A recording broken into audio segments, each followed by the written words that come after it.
Hola, ¿qué tal? Bienvenidos, bienvenidas a un programa muy especial de Debate 22. Lo voy a comenzar con una anécdota.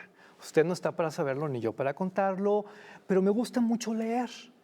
Y hay en algunas librerías gente que me conoce. De repente fui a la Rosario Castellanos y una chica muy amable corrió hacia mí y me dijo: Álvaro, Álvaro, tienes que leer este libro, no sabes, es de un director de orquesta. Y yo: bueno, ándale. Lo compré, lo devoré en 2 horas y estoy convencido de que es una obra maestra. Por eso es para mí un gran honor recibir esta noche en Debate 22 al maestro Miguel Salmón del Real. Bienvenido. Muchas gracias, Álvaro. Efectivamente fue así. Me encanta ver cómo una vez que la obra se publica, pasa mucho en la música, ya no es tuya y no sabes el curso que va a tomar. Ojo, no es una apreciación personal. Los críticos dicen que es el mejor libro escrito por un músico mexicano en los últimos 150 años. Así, de ese tamaño. Pues, ¿de qué estamos hablando, Miguel?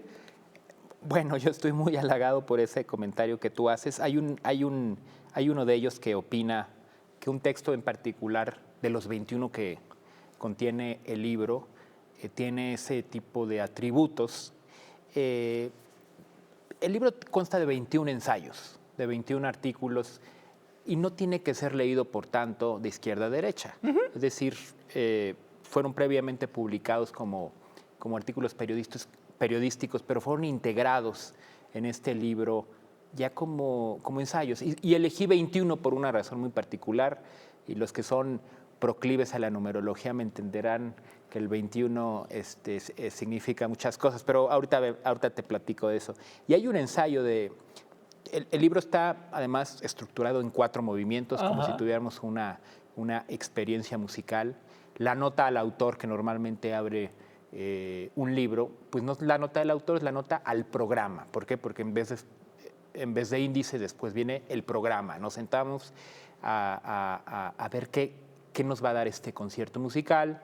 La presentación en realidad es una obertura escrita por Sergio Vela, por cierto.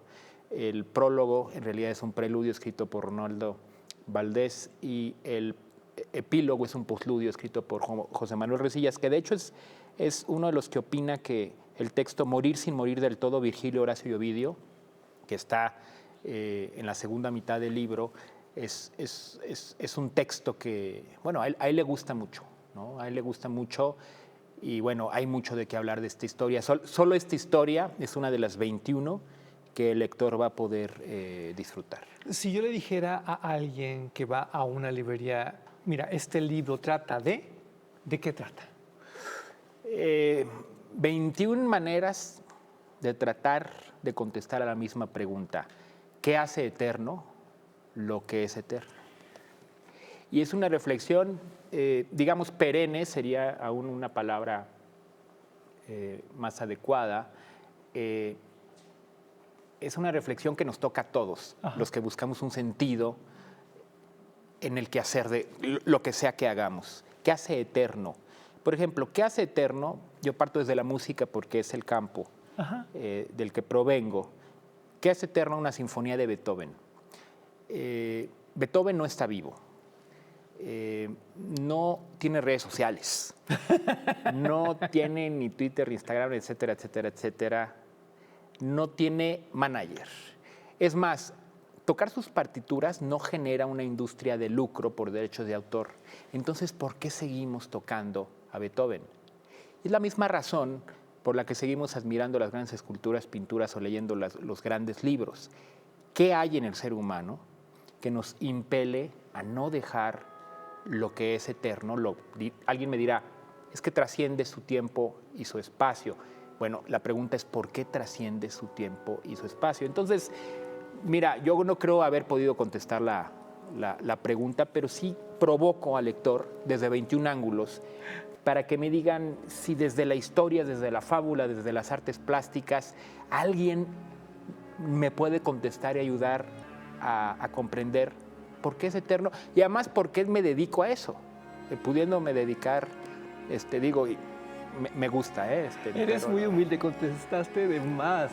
Tú eres el perfil de Canal 22. Es que cuando yo leí esto dije, Canal 22, bueno, ven a mí. O sea, es increíble todo lo que haces, todo lo que dices, el viaje que haces, porque hablas lo mismo del amor que de la teoría musical. Es fantástico, simplemente fantástico. Hay muchas miradas, como tú lo dices. Este libro fue escrito básicamente en la pandemia. Ese momento, También lo mencionas aquí, sí. Ese momento que nos da a todos la oportunidad de hacer lo que teníamos pendiente por hacer. Bueno, eso pasó con muchas personas. Yo creo que si quieres conocer a una persona, conócela en el ocio, en los momentos de ocio. Eso que hace cuando no tiene que hacer nada. Digo, estoy un poquito yéndome a los extremos. Siempre hay algo que hacer en la vida adulta. Pero es la misma razón por la que mucha gente empezó a bailar frente a la cámara, así fuera ante la nueva red social, cantar y lo que fuera. Porque el ser humano, y con eso se comprueba, es un ser artístico por naturaleza. Necesita del arte, necesita del cantar, necesita del bailar, necesita del pensar, necesita del reflexionar, necesita del aprender. La pandemia nos sacó en buena medida, no totalmente, es imposible, del automatismo en el que vivimos, de esa carrera automática en la que vivimos, y empezamos a hacer las cosas que teníamos pendientes o que queríamos hacer, o probar cosas que se nos antojaba hacer. Yo tenía que escribir ideas que estaban atoradas por muchos años y empecé a publicar en entregas estos artículos periodísticos desde diversas miradas. Entonces, como tú lo dices, hay muchos temas, claro, porque había muchas ideas estacionadas en pendientes. Yo me enamoré de la estructura. Yo soy un obsesivo de las estructuras. Yo cuando voy al cine tomo notas y reviso cómo está estructurada la película y en qué momento está el punto de quiebre y en qué parte. El nudo, sí, está. Y tu libro no solo tiene una estructura perfecta, los párrafos tienen estructura. Eso, perdóname, no lo hacen muchos escritores. Y tú que eres músico, sí lo haces y lo haces mejor. Creo que la música y las letras, y esta es una discusión milenaria, tienen en común el ritmo. Poesía. Ajá. ¿Qué es ritmo? Y el ritmo es un invento, fíjate qué curioso, solo decir yo, de los pulmones, de nuestra limitación pulmonar. Tenemos que hacer pausas. Y así como construimos la frase hablada, construimos la frase musical y respiramos. Esa noción fraseológica que construye los párrafos, como tú lo dices, en realidad los párrafos están construidos de frases y las frases tienen ritmos y las prosas pueden ser rítmicas. Entonces creo que cuando uno escribe como músico, a lo mejor, y después de analizar tantas partituras, te vas acostumbrando a las cosas rítmicas. Todo ritual es ritmo, toda ceremonia pagana o religiosa es ritmo. Buscamos las simetrías verbales, sonoras, sean entonadas, cantadas, la luz del fuego, de las velas, incluso hay simetría en los aromas. Sí. Entonces, al final, creo yo que el sentido que predomina, y no porque sea músico, lo he pensado mucho, es el del oído. Trata tú de ir a un ritual y puedes pensar en cualquiera, cábala, budismo, sufí, la misa católica, pero imagínate que estás sordo. Es casi imposible entrar en el estado de trance. Entonces, si todo es ritmo, creo que la palabra puede ser ritmo. Yo en la nota del programa digo, el que un músico escriba puede ser una nueva forma de explorar la musicalidad del alma.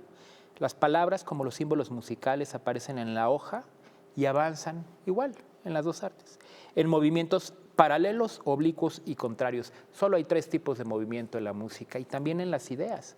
No hay otra posible combinación. O 2 voces avancen de manera paralela, o una se queda y otra avanza de manera oblicua, o se mueven en movimientos contrarios. Son los únicos trazos que tenemos. Esto se llama el canto eterno de la gran música. ¿Qué es la gran música?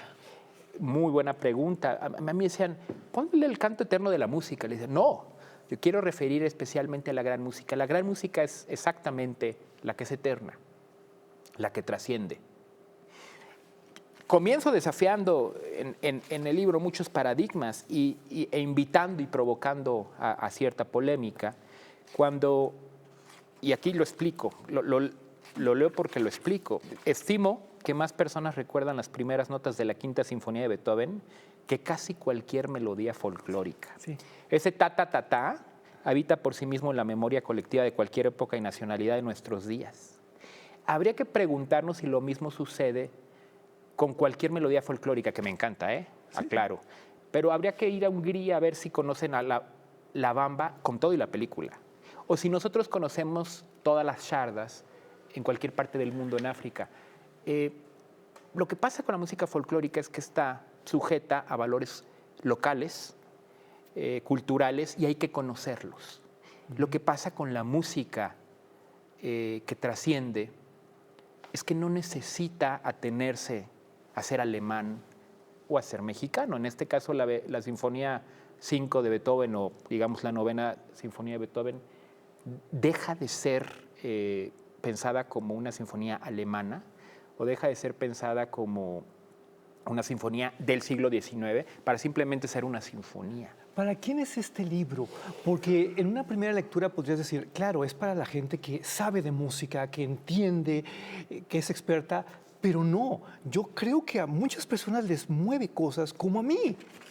Yo lo pensé, en un principio es una muy buena pregunta porque fuimos cambiando. Al principio yo pensaba en crear argumentos muy prácticos que les sirvieran a los artistas y a los gestores en defensa de su profesión.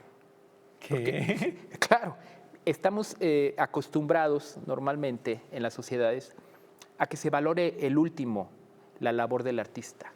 Incluso son los primeros recortes, etcétera, etcétera, Sí. etcétera. Entonces, ¿qué pasa? Que necesitamos, yo creo, los artistas, ser los que creemos argumentos y los sepamos verbalizar. El artista vive ensimismado en su tarea cotidiana, en el estudio de su instrumento o en cualquiera que sea su tarea, y a veces no se da tiempo para crear argumentos que le expliquen a otras personas que no son artistas la importancia de lo que hacemos. Por eso hay que leer este material. Mira, Sí. vámonos a corte porque regresando quiero que profundicemos. Créanme, ustedes tienen que leer esto ya, pero ya. Continuamos.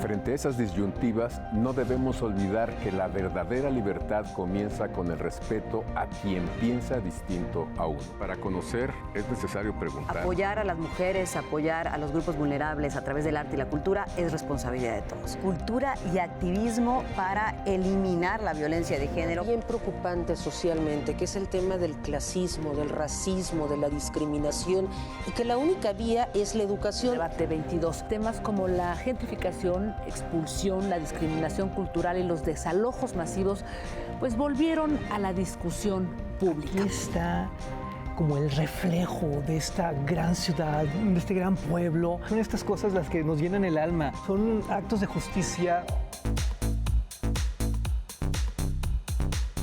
Por si las moscas, vamos a hablar del Festival Internacional por la Diversidad Sexual, que este año cumple su edición número 36. 15 años del Museo Universitario de Arte Contemporáneo, y me acompaña para eso su directora Amanda de la Garza. Vamos a hablar del más reciente libro del escritor Juan Villoro, me refiero a La figura del mundo.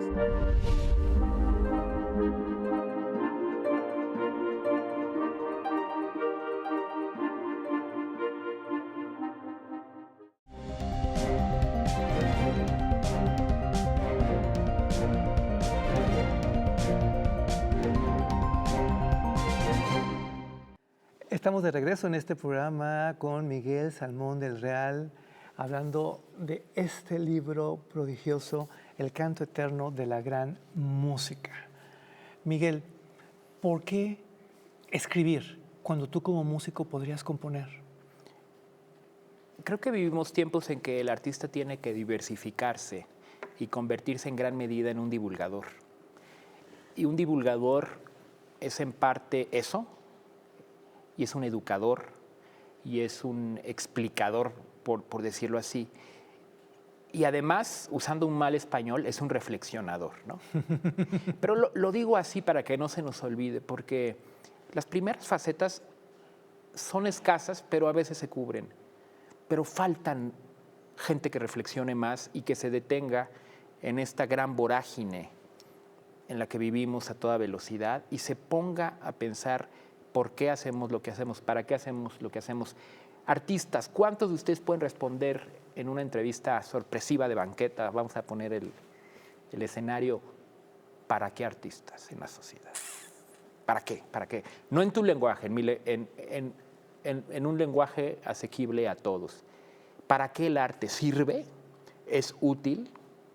El esplendor irresistible de lo inútil, dice George Steiner. Giovanni Reali dice, ¿para qué es bueno lo que no sirve para nada? Esas son preguntas muy importantes porque, bueno, yo estaba preguntándome, ¿por qué me dedico a esto? ¿Por qué no necesito a la escuela para hacer ciertos tipos de músicas comerciales que además me gustan? Pero ¿por qué sigo en esto? ¿Por qué busco ir a la obra más exigente? ¿Por qué lo hago? Entonces, creo que a partir de esa reflexión viene este libro y como tú dices, va dirigido a cualquiera. A cualquiera que busca la trascendencia en lo que sea que tú haces. Yo te tengo que dar las gracias públicamente porque vivimos tiempos muy extraños.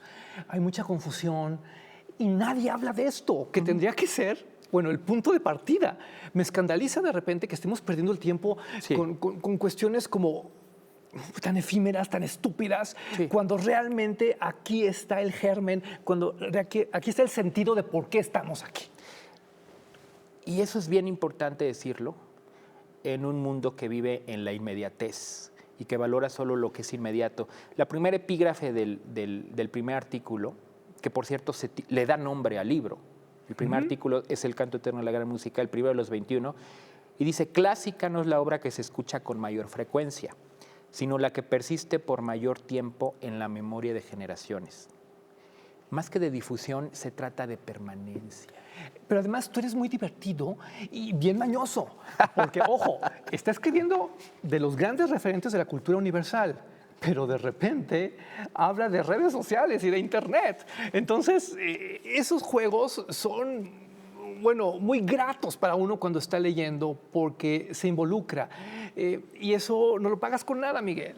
Hay a propósito, pregunto, ¿son las redes sociales la nueva pócima? Fíjate que en la ópera, cuando discutimos el mito de Tristán e Isolda, por una equivocación, quien beba esa pócima se enamorará de la persona que vea. Pero por una equivocación, Tristán bebe esa pócima y se enamora de Isolda. Y Tristán no era más que un intermediario que tenía que llevarla a su destino con quien debería de unirse. Pero surge esta confusión.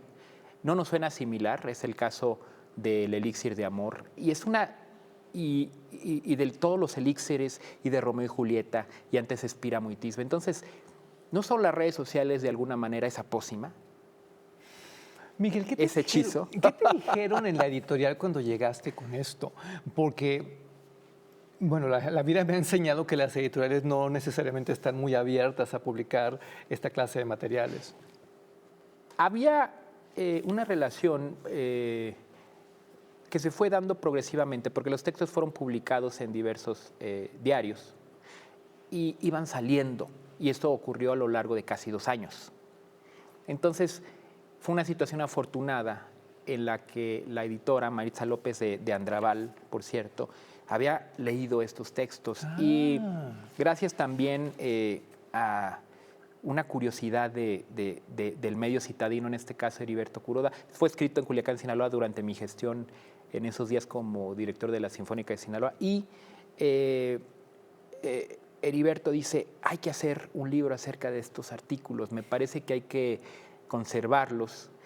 y surge un proyecto conjunto con la editorial. Es así como se da. Ahora sí, háblanos del número 21, háblanos de esto que es que además ustedes lo leen, insisto, en un par de horas y es como si fueran a un concierto. El número 21 es 3 veces 7. Vamos a empezar por ahí, ¿no? Ok.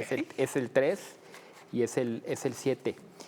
Y en la nota al programa que inicia el libro, yo señalo, en música el Pierrot Lunaire, opus 21 de Arnold Schoenberg, escrito en 1912, que además es el 21 inverso, agrupa 21 fragmentos musicales para conformar una obra. Como director de orquesta, esta idea en tanto tradición me ha acompañado en la presentación de obras de nuevos compositores. He pedido varias miniaturas, esto es un paréntesis, obras orquestales de 1 minuto a varios compositores. He estrenado unos 25 sinfónicas y en su versión de cámara unas 60.